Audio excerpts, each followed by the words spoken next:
A todos os nossos irmãos, que a paz de nosso Senhor e Salvador Jesus Cristo possa estar na vida, possa estar no lar, possa estar no coração de todos os nossos irmãos, de todos os nossos amigos, de todos aqueles que nos acompanhem. Estamos então nesta sexta-feira, dia 24, iniciando mais uma live para levarmos a palavra do nosso Deus a todos os corações, pedindo que a bênção, a graça do nosso Deus, que o grande amor do eterno, do soberano e majestoso Deus possa estar na vida, possa estar no lar, possa estar no coração de todos. E como de costume, não deixe de escrever para nós, compartilhar a live, né? Estamos no YouTube também. Compartilhe, se inscreva no canal e deixe o seu joinha, o seu like, para que o YouTube também possa entender que a live é relevante e também levar a outras pessoas o conhecimento da palavra do nosso Deus. Então nós pedimos para que vocês façam a parte de vocês, que é compartilhar, que é se inscrever no canal, que é levar então a palavra de Deus através dessas pequenas e simples atitudes, mas que vai ser muito importante para nós e também é um incentivo para nós continuarmos anunciando a palavra do nosso Deus. Muito bem, vamos iniciar com uma oração, vamos orar ao nosso Deus. Quero pedir para que a minha esposa dirija essa oração e vamos então, na sequência, dar continuidade. Contigo, minha esposa. Boa noite a todos os que estão nos ouvindo, que a graça e a paz do nosso Senhor e Salvador Jesus Cristo esteja na vida de cada um. Vamos orar então. Amado Deus e Pai, nós Glória a louvamos, Deus. bendizemos, exaltamos o Teu nome, na beleza da Tua santidade, que Tu és santo, Tu és grande, Tu és forte, Pai. Nós te agradecemos pela semana que Tu nos concedeu, mais uma semana que Tu nos guardou, nos cuidou, Senhor. Por isso nós estamos aqui, Pai amado, para ouvirmos a Tua palavra. Que essa palavra, Senhor, possa edificar a vida daqueles que estarão ouvindo, Senhor. E muitos, Senhor, possam vir te aceitar como Salvador, porque Tu és o nosso Deus, Tu és o único que salva, Senhor Jesus, o único a qual nós devemos adorar e exaltar todos os dias da nossa vida. Tudo nós entregamos nas Tuas mãos, em nome do Teu Filho amado, Jesus Cristo. Amém. Amém. Glórias ao nosso Deus. Que o nosso Deus seja louvado, seja exaltado e engrandecido. Nós queremos avisar que domingo estaremos aqui, como de costume, às 3 horas da tarde, com mais uma live. Estará conosco o irmão Roberto, presbítero Roberto, vai estar trazendo a palavra do nosso Deus domingo às 15 horas, ou seja, também conhecido como 3 horas da tarde. Vamos estar aqui então para falarmos a palavra do nosso Deus, que Ele é merecedor de toda honra, Ele é merecedor de todo louvor, de toda a glória e de toda a exaltação. Então estaremos aqui às 15 horas, certo? Mas hoje nós então vamos dar continuidade ao estudo que nós estamos estudando, que é a carta de 1 Pedro, no capítulo 3, hoje do versículo 18 ao versículo 22, que a minha esposa vai fazer leitura e depois nós já vamos discorrer sobre esse lindo e maravilhoso texto da palavra do nosso Deus. Vamos então fazer a leitura da palavra do Senhor que se encontra em 1 Pedro, do capítulo 3, do versículo 18 ao 22. Pois também Cristo morreu uma única vez pelos pecados, o justo pelos injustos, para conduzir-vos a Deus, morto sim na carne, mas vivificado no Espírito, no qual também foi e pregou aos espíritos em prisão, aos quais no outro tempo foram desobedientes quanto à longanimidade, que Deus aguardava nos dias de Noé, enquanto se preparava a arca, na qual poucos, a saber, 8 pessoas foram salvas através da água, ao qual figurando o batismo agora também o salva, não sendo a remoção da imundícia da carne, mas a indignação de uma boa consciência para com Deus por meio da ressurreição de Jesus Cristo, o qual, depois de ir para o céu, está à destra de Deus, ficando-lhe subordinado anjos e potestades e poderes. Muito bem, então esse texto que nós vamos discorrer na noite de hoje para então dar continuidade ou dando continuidade à carta do apóstolo Pedro no capítulo de número 3. Vamos encerrar então o capítulo de número 3 do versículo 18 ao 22, que nós colocamos como título Cristo sofreu, mas foi vitorioso.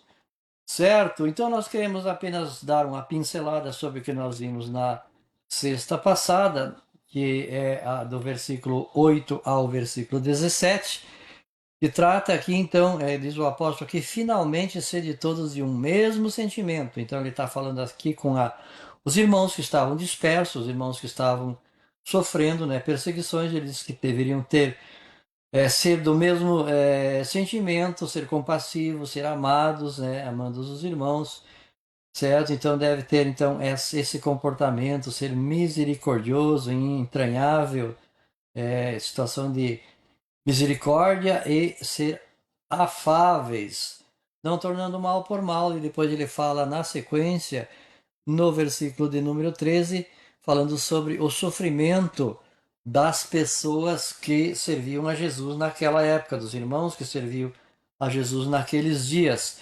E ele diz que se fizerem o bem, dificilmente alguém, ele diz aqui, qual é aquele que vos fará mal se fordes seguidores do bem. Então, se a pessoa fizer o bem, dificilmente irá ser então recompensado com o mal. Agora, se fizeres o mal e fizerem, mesmo fazendo o bem, sofrer mal, terá recompensa, porque daí depois ele entra no versículo 18, da qual lemos, que Jesus, mesmo sendo justo, sendo fiel, ele sofreu, mas foi vitorioso, da qual é o título da nossa live. E ele fala que antes de ficar, digamos assim, preocupado, né, ele diz que é bem-aventurado, né, quem sofre injustiça. E então, antes disso, era para santificar o Senhor Deus em vossos corações e estáis sempre preparado para responder a quem perguntar qual é a razão da nossa esperança, qual é a razão que nós temos, mesmo sofrendo, servindo a Deus sem tutubiar, sem negar a fé. Aí ele começa então a dar o exemplo de Cristo, né? No título da minha Bíblia aqui, o exemplo de Jesus Cristo. Pois ele então disse que quem sofreu, ou quem sofre, né, na época aqueles pessoal sofreram, e nos dias de hoje quem sofre é vitorioso, porque Jesus também foi vitorioso, mesmo tendo ele sofrido. Certo? E inicialmente nós temos aqui então no versículo de número 18, da qual nós vamos entrar então no assunto, que diz assim: porque também Cristo padeceu uma vez pelos pecados, justo pelo injusto, para salvar-nos a Deus, mortificando na verdade, na carne, mas vivificando no espírito.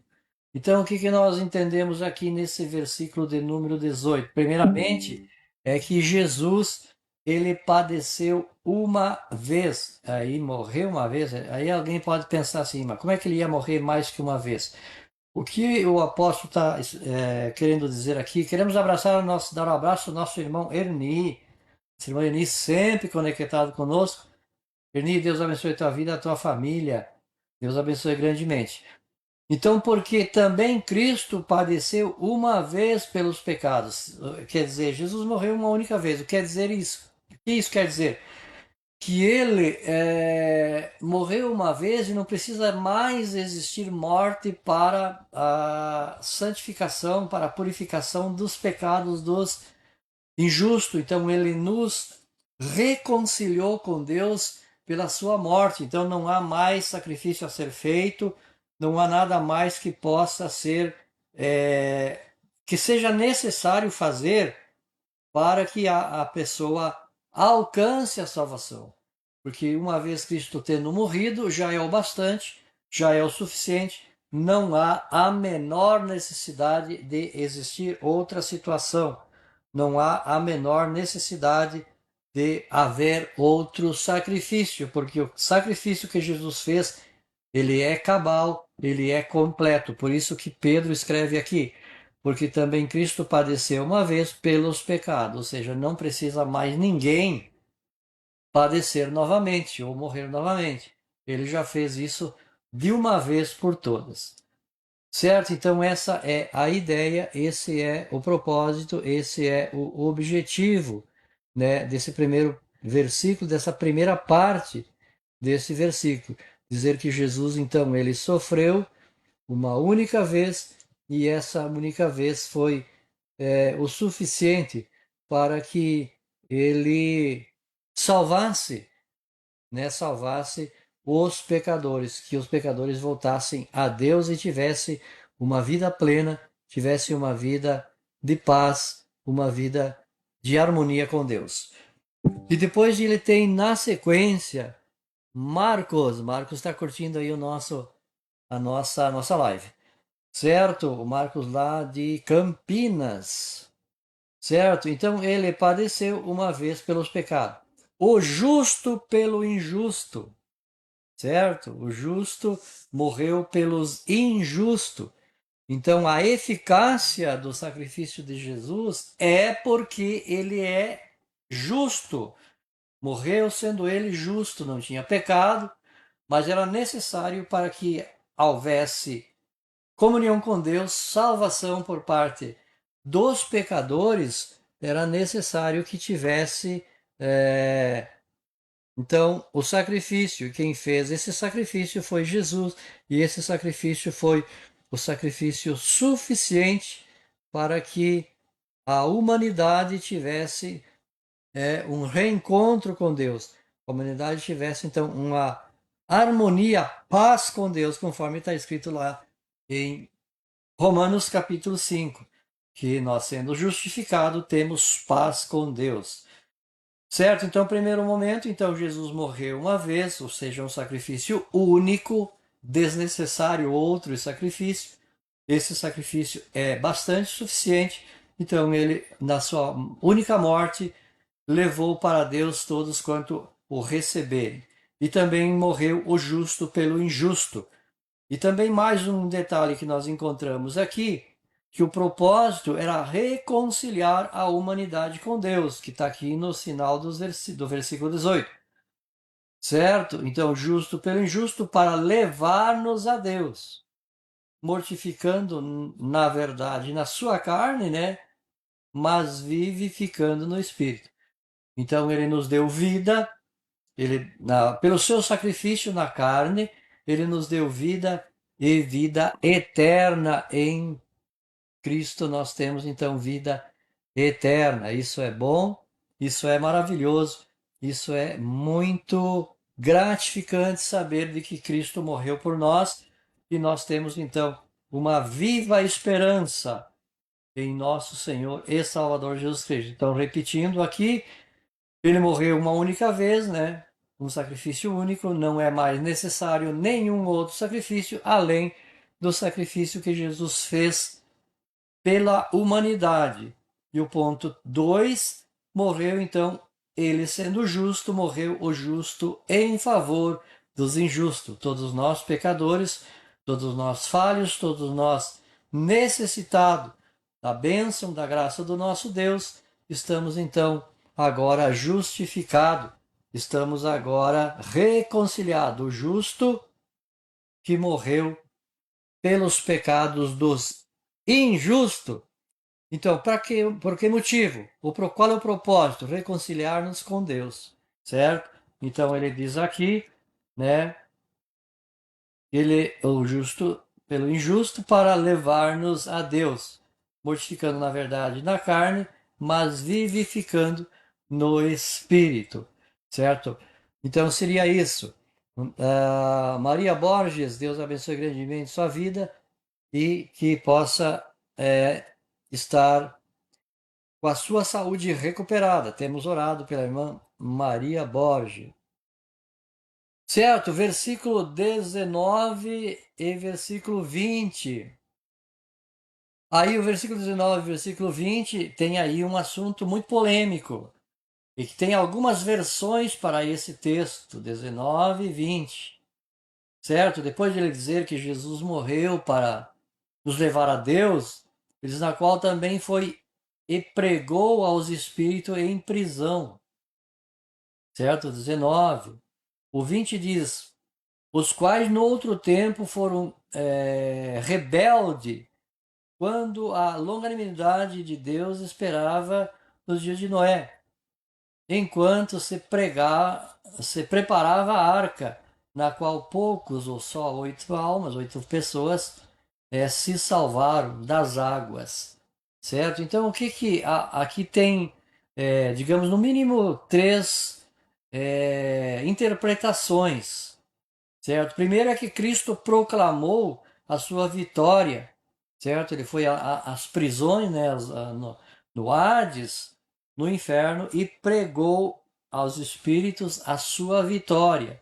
Então, ao entendimento de alguns que é isso, certo? Que quando Jesus ele morreu, ele foi até ao inferno e proclamou a sua vitória diante daqueles que não quiseram aceitar a proposta, aceitar a salvação em Deus, para que quando Cristo viesse, essa salvação fosse decretada, essa salvação ela existisse de maneira efetiva. Então aconteceu que alguns interpretam que Jesus, como diz aqui, na qual também foi e pregou aos espíritos em prisões, os espíritos que estavam em prisões.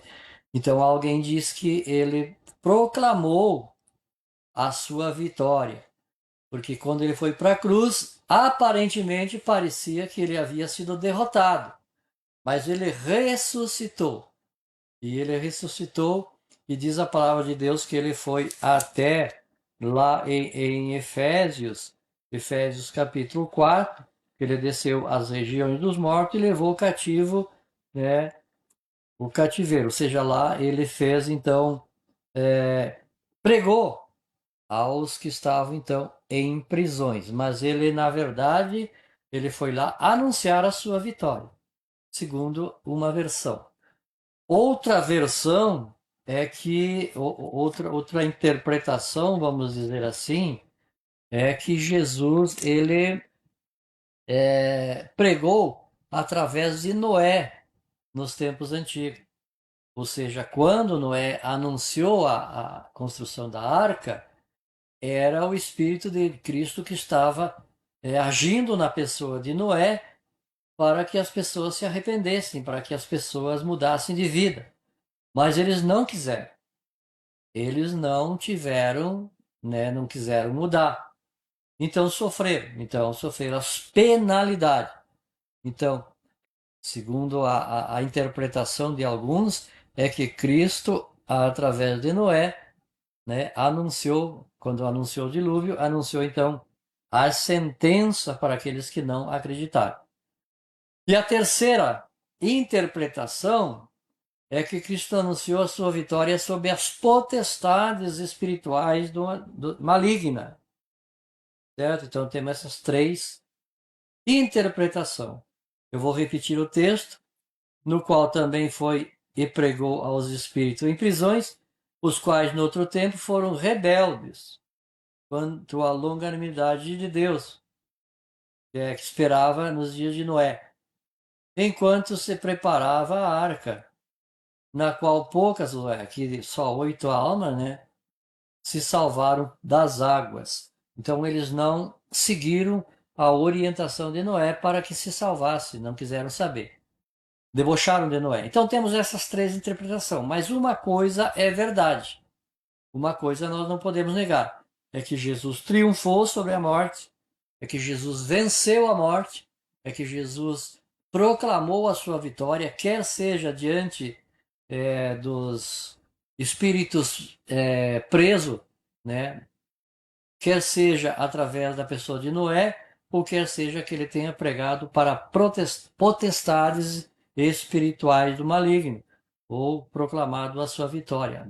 De qualquer forma, ele foi vencedor, ele venceu todas as situações adversas que poderiam, digamos assim, ir contra ele e que foi contra ele, inclusive as pessoas nos seus dias, levando ele à morte e morte de cruz.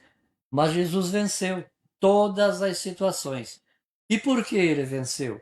Ele venceu para nos levar, para nos comprar para Deus, para nos comprar para termos a nossa vida eterna, a nossa salvação. Em Cristo Jesus nós adquirimos a salvação. Olha só, ele sofreu, né? Ele sofreu, mas ele foi vencedor.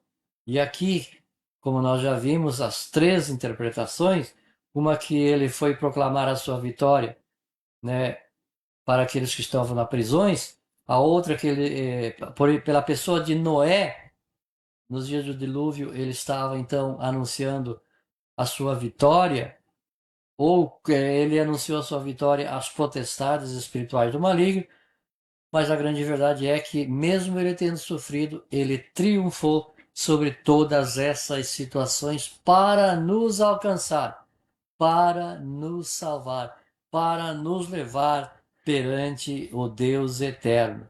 Então, isso é maravilhoso, isso é confortante. Então, essa é a grande verdade: é que Cristo triunfou sobre toda a oposição, seja ela que foi humana, seja ela dos espíritos espirituais do maligno, seja ela pelos rebeldes do passado, seja elas pelos rebeldes do presente nos seus dias, ou seja a oposição dos nossos dias. Ele triunfou e ele triunfará, isso é certo. Ele não vai ser derrotado. Toda e qualquer oposição a Cristo vai sofrer as suas penalidades. Então, aqui na qual também foi e pregou aos espíritos em prisões. Eu quero entender com isso que ele foi lá e disse assim: eu venci, e vocês não quiseram, mas foram rebeldes. Seja lá os seres humanos, os anjos caídos, que cometeram os seus equívocos, os seus erros, as suas falhas. Certo, o versículo de número 21 que diz assim: e também como uma verdadeira figura, agora vos salva o batismo, não de despojamento da imundícia da carne, mas da indagação de uma boa consciência para com Deus, pela ressurreição de Jesus Cristo. Aqui ele troca o assunto. Ele sai do assunto sobre ter ido pregado em prisões para falar de batismo, certo? No versículo 21, que também como uma verdadeira figura, agora vos salva o batismo não de despojamento de imundícia da carne, mas de indagação de uma boa consciência para com Deus, pela ressurreição de Jesus Cristo. Então, o que acontece? O batismo não é uma limpeza física do corpo, não é uma purificação corpórea, não é. O batismo não é isso, mas é uma boa consciência diante de Deus. É uma consciência limpa. O batismo ele não é para uma limpeza física, mas é um ato que eu estou determinando publicamente, é um sinal exterior, é de uma transformação interior. Então é algo do meu interior, né, uma atitude do meu exterior, visível, pública, porque eu tenho uma consciência interior santificada, pura, uma consciência para com Deus. Uma boa, como diz aqui, mas de indagação de uma boa consciência com Deus, pela ressurreição de Jesus Cristo. Então, assim como Jesus morreu e ressuscitou, o batismo simbolicamente simboliza o sepultamento do velho homem e o ressurgimento do novo homem. Certo? Então, repetindo, é um sinal externo de uma transformação interna. É algo visível, mas que está ligado a uma transformação invisível. Está no nosso interior. Certo? Então, essa é a situação que nós temos aqui. No versículo 20, o último versículo do capítulo 3, 22, melhor dizendo, o qual está à destra, falando de Jesus, à destra de Deus, tendo subido ao céu, havendo-se-lhe sujeitado aos anjos e às autoridades e às potências. Então Jesus, ele está então entronizado nos céus. Ele sofreu, ele passou por dificuldade, ele sofreu e sofreu morte de cruz. Mas agora o seu sofrimento trouxe a recompensa, a qual está à destra de Deus. Ele está sentado à direita de Deus. E o mais importante, o mais interessante disso tudo, é que ele está intercedendo por nós, como nosso sumo sacerdote, como diz a carta aos Hebreus. Ele é o nosso sumo sacerdote, né, que está à destra do Deus, à destra do Deus Todo-Poderoso. Eduardo, abraço Eduardo, meu colega lá da Secretaria de Educação, Eduardo Silva. Deus abençoe grandemente a tua vida e a tua família. Muitas bênçãos para a tua família. Que Deus abençoe grandemente. Está de férias, hein? A partir de segunda-feira está de férias. Boas férias para ti. Certo? Então, o versículo 22, o qual está à destra de Deus. Então, ele venceu. Jesus padeceu, mas triunfou. E agora ele está sentado à destra do Todo-Poderoso. Tendo subido ao céu, havendo-se-lhe sujeitado aos anjos e às autoridades e às potestades. Ele se sujeitou, ele foi humilde. Jesus foi humilde, mas agora ele está sentado à destra do Todo-Poderoso. Como eu falei, ele está intercedendo por nós como nosso sumo sacerdote, aquele que intercede perante Deus para com as nossas vidas. Se nós precisarmos de um socorro, se nós precisarmos clamar, nós temos um sumo sacerdote, sacerdote maior, que é Jesus Cristo. E ele está onde? Ele entrou no Santo dos Santos, não em tabernáculo feito por mão humana, mas no céu, o qual está à destra de Deus, tendo subido ao céu. Ele não está em templo feito por mãos humanas. Aliás, pelo seu Espírito, a palavra nos ensina que o Espírito de Deus habita em nós. Então, a palavra também nos ensina que ele não habita em templo feito por mão humana, mas habita em nossos corações, e ele está assentado à destra do Todo-Poderoso nos céus, certo? Depois de se sujeitar a todos, né, aos anjos, às autoridades e às potestades. Depois de ele se sujeitar a todos e a tudo, mas agora ele está à destra do Todo-Poderoso. Ele é o soberano, ele é o eterno, ele é aquele que vive e reina pelo século dos séculos com propósito e objetivo de nos abençoar. Certo, vamos apresentar 4 lições que nós aprendemos nesses pequena porção aqui da palavra de Deus. Capítulo 3, do 18 ao 22. 4 lições, 4 verdades. Primeiro, Cristo sofreu para nos salvar.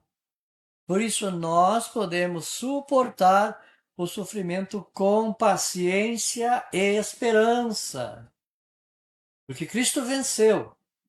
E ele venceu para que nós também sejamos vencedores. Certo? Então Cristo sofreu para nos salvar. Por isso, nós podemos suportar o sofrimento com esperança e com paciência, certo? Então, as dificuldades da vida podem existir e existem para todos, mas nós não vamos nos abalar. Não vamos nos abalar, por quê? Porque em Cristo Jesus nós somos mais que vencedores. Em Cristo Jesus nós somos mais que vencedores. Então nós não temos que ficar tristes quando enfrentamos dificuldade, quando enfrentamos problema, porque Cristo nos dá sempre vitória. Cristo nos dará sempre as condições de sair das situações adversas, das situações que muitas vezes nos tira do foco, que muitas vezes faz com que nós nem sequer entendemos as situações. Mas com certeza Cristo nos dá a vitória. Segunda lição que nós aprendemos aqui é que a ressurreição de Cristo garante a nossa vitória sobre o pecado e a morte.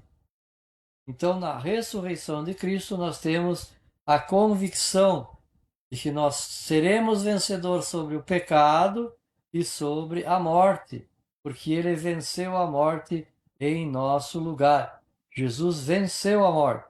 Então, nós temos essa viva esperança de que também vamos triunfar, vamos vencer em nome do Senhor Jesus.